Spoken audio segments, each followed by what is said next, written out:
All right. 3, 2, 1, let's go. So I'm going to be sharing the slides. Let me share my screen.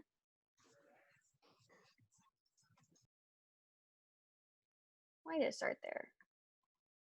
Of course. Okay. Here comes Lauren. All right, I'm going to get started. So here are my top Instagram story tips that'll help grow your business, following, and engagement. And these are just some things that I came up with like this week that I was looking to see what I do, because all of a sudden, like, my business is like literally exploding, and it's literally just because I'm being myself. And you might think that you're being 100% yourself. And I thought I was being me too. Like, I would always be like, oh, I'm being me.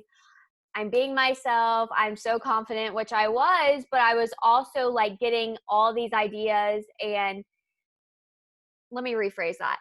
It's okay to get tips from people. Like, that's how you learn and grow. Like, you guys get the tips from me and other coaches, but it's not okay to feel like you have to do what they do because they're successful.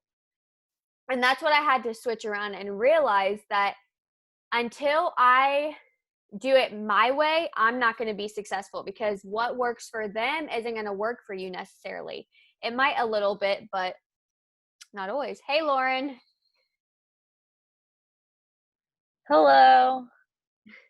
All right. So, first things first, this is like one of the biggest things. And I used to not do it. And there was this one business coach. Literally, you can even look her up. Her name's Rach Marie Fit. And I followed her when I first started my journey because she came on my explore page. She's not a Beachbody coach, but she was Rach Marie Official, and she has like 36,000 followers. And we've literally been following each other since the get-go. When she had like 10K followers, now she has 36,000, and I had 0 at the time. And she's trying to get me to do like her business stuff and business mentor, but it's $4,000 to do it. And that's another reason why I say Beachbody is just, the price is unreal, you know? So she commented on one of my stories. This is about 6 months ago. And she was like, hey, this is just a true tip for me.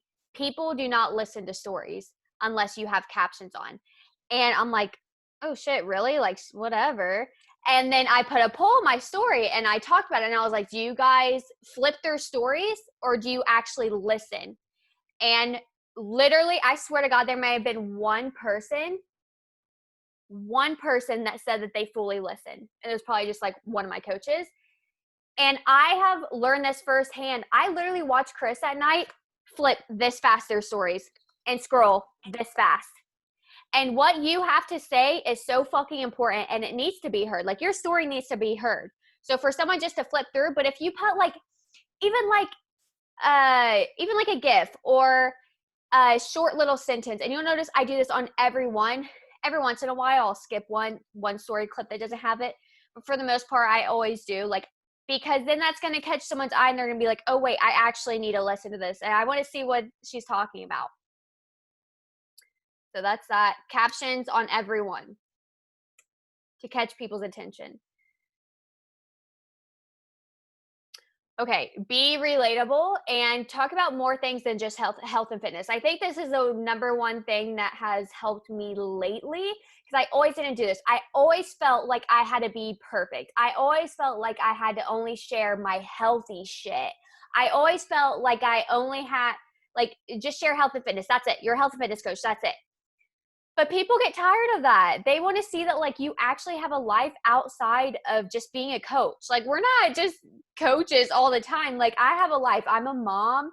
I'm a soon-to-be wife. I clean the house. My house is, like, hardly ever clean. Yay, Caitlin's hopping on. There's just a lot of shit that happens behind the scenes, and I want to share as much as possible. Now, don't get me wrong. There's some things I leave out because I'm not going to share, like, everything personal with people that I don't even know. But people love to relate to you. That is what people are coming online to do, is to be able to feel like they're not alone in this world.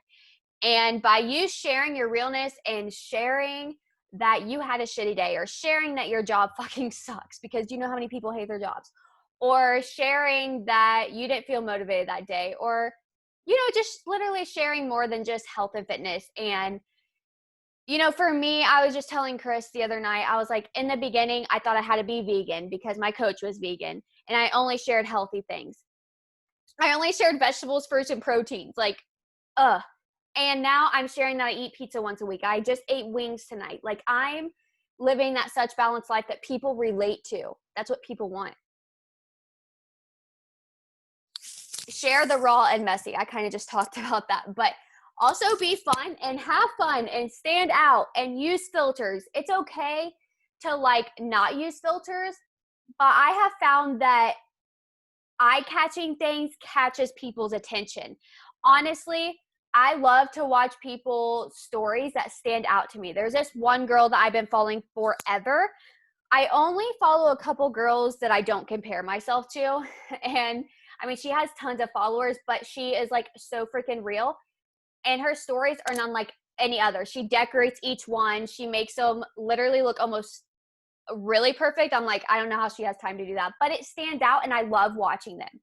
And you have to stand out. Do you know how many Beachbody coaches are out there? And if you are not standing out, you're just another coach in the bunch. Sorry. And that's what I had to tell myself because I was literally just another coach in the bunch. I wasn't standing out. My page literally was not eye catching at all. This was probably last year. I'm like, what the fuck can I do to be different than anyone else?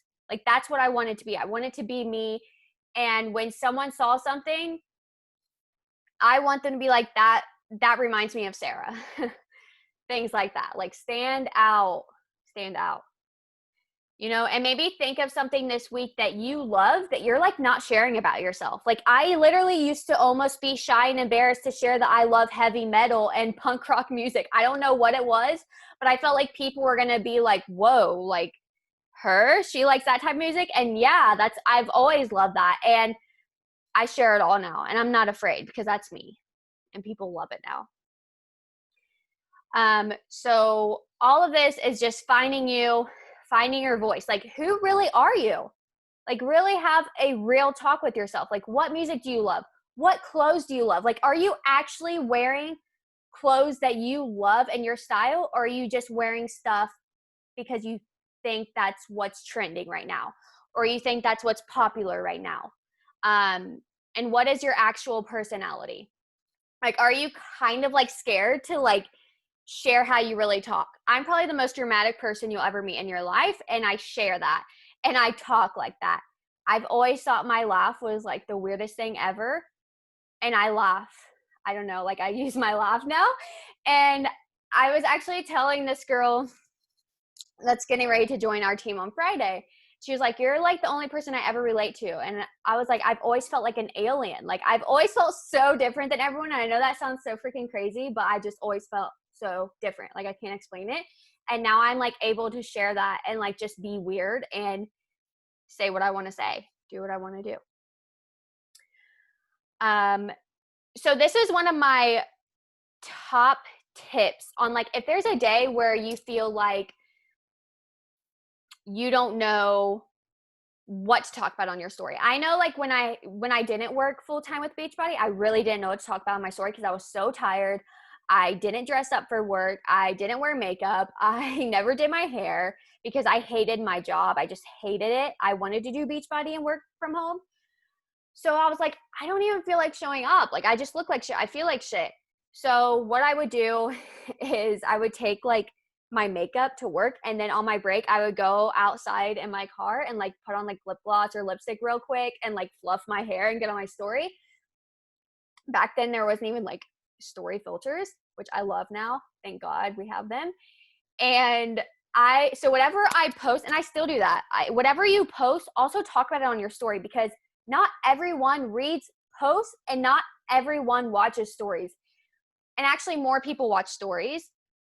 I'm guilty of this. I honestly hardly ever read posts. I'll read like the first sentence and I'll like it for support, but it's just me. It's just my ADD and it's my no patience. So unless the first sentence catches my eye, like I usually don't read it. But make sure you're explaining. Like, if you share a transformation, get on your story. Share more about that in depth and like your voice so people actually get it and people know where you came from, what your struggles were, how you got from point A to point B. Like what did I post today? Hold on, let me.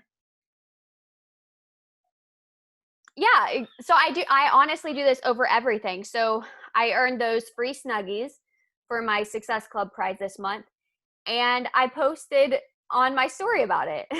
And then yesterday, I posted about me and Knox matching on my story. I talked about it on the day before that was a transformation. I talked about my transformation and how I got there. So you'll never run out of things to talk about on your story if you're posting every day. And then this was super quick, but who doesn't like super quick? So this is my biggest tip, and this is what I've been doing new. And Cassie does this as well. Cassie, how many followers did you have before you started this? I had like literally 200, maybe 300. And now she has 800. I have 819. Stop! Oh my God. So, Yep, and this is exactly what I do. yeah. So I started getting blocked because I was adding like people constantly, and Instagram will catch on eventually. Like you'll be okay for like a few weeks and then blocked, and it'll scare the shit out of you because you think your Instagram is like gone. And that's like the scariest thing for me because I got shit to do. So what I googled, I was like, how many people can you follow a day without getting blocked? And you can follow 10 and unfollow 10 every hour. So I know this sounds psycho and crazy, but it's worth it because we're on our phones anyways, and it gives you like a break in between. So every hour, I set my alarm clock for every hour.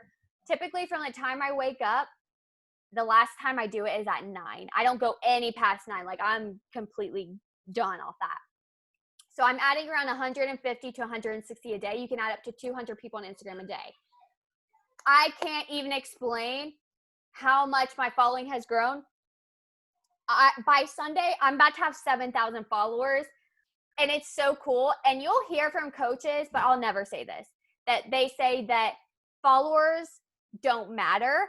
And I get that to a certain extent because it doesn't matter about your following, but why not? It's helped me grow. It's helped me bring new people into my life. I wouldn't have anyone, well, Lauren, she's been here for a while, and I don't think I did this when she joined me. But I wouldn't have you girls that are on here on my team if I wouldn't have done this because I don't know, I just think it's so amazing. And why not grow your following? What the fuck? I don't want to sit here 5 years from now and still only have 2,000 followers. No, thank you. I'm going up and up and up. And this is exactly what I do. It works, obviously. And that's how, if you want to grow your following, you're going to do this regardless. Um, that's all I have. And I'm going to leave the end for questions. If you guys also have any tips on like what you feel like has been helping your stories, also want to add in that polls are really cool too. And like the question box. um, I do them every once in a while. I don't like tell myself I need to do it every day, but if I have that feeling that I want to make a poll, then I make a poll. Like the other day, I'm sure all of you saw this, but it was like this one meme that I found from Facebook and I saved it and put it on there, and it said, what was the one drink that you swore to yourself you never drink again from like that drunk night? And I was like, I'm just gonna put this on my story. I actually almost deleted it because I was like, fuck, like what are people gonna like say? Like I still have those thoughts. 40 some people replied to that, like responses. I was absolutely blown away. Never thought even one person was gonna comment on that.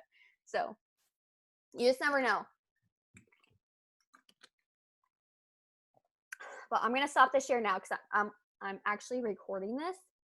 So Jimmy, give me just a second.